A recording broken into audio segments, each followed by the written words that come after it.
I wore this dress, it would be La Isla Boniva. Hashtag eggplant.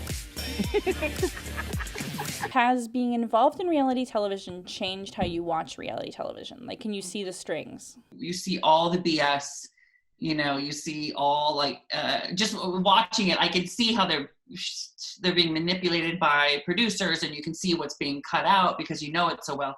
I love storytelling. You know, I love television because I love all the parts that go into it. I did Celebrity Fit Club for money because it was the early days. It was awful.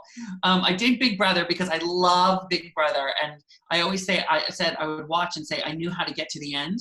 Drag Race, I love doing because it's like not just being a celebrity on a reality show. I like, you know, I have a skill set I get to write jokes. I get to contribute to something that I think is really great. So my favorite show to be on that I've ever been on is RuPaul's Drag Race.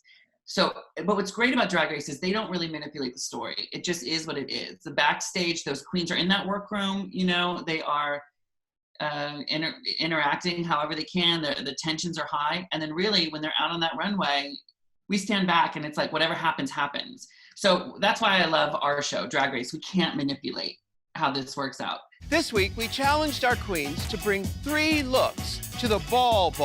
I'm so excited. And tonight, they're ready to roll. How much interaction do you have with the queens? I mean, I guess sometimes you're like the director, or you're on Snatch Game or whatever.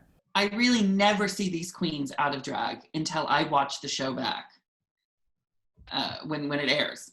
Because I don't want to judge what's going on behind the scenes and the drama. I want to just judge based on what they bring to that runway. Because I think that's where the competition really is. And it has to be on that runway. I don't want to judge someone's drag based on if they're kind of like a bitch backstage. Because at the end of the day, that has nothing to do with their drag. But I know that you become friendly with some of these queens afterwards. Like, I know you were on Nina West's podcast and stuff like that. Like, does that just develop sort of like in the aftermath? There are strict standards and practices where I can't really interact with the queens that much because it's a competition, you know? So we are kept away from them. We don't engage. The only time I engage is when I'm directing them, but even in like between shots, we keep it strictly professional. It's sort of like if cameras are down, we're not engaging, and then we're back up. And that's because I don't want to develop a favorite. I don't want to develop a friendship with them and then have to judge them. In the book, you mentioned like you were a big fan of Jerry Halliwell of Ginger Spice. And I know that she was a judge on UK Drag Race. Have you lobbied for her to come be on US Drag Race?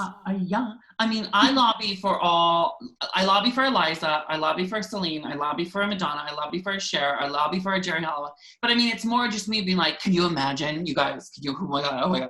It's just more like a kiki, as opposed to me like filing a petition. We all want those people to come on. And I don't think there's any reason why we won't have them on. I mean, look what we've had on so far, you know?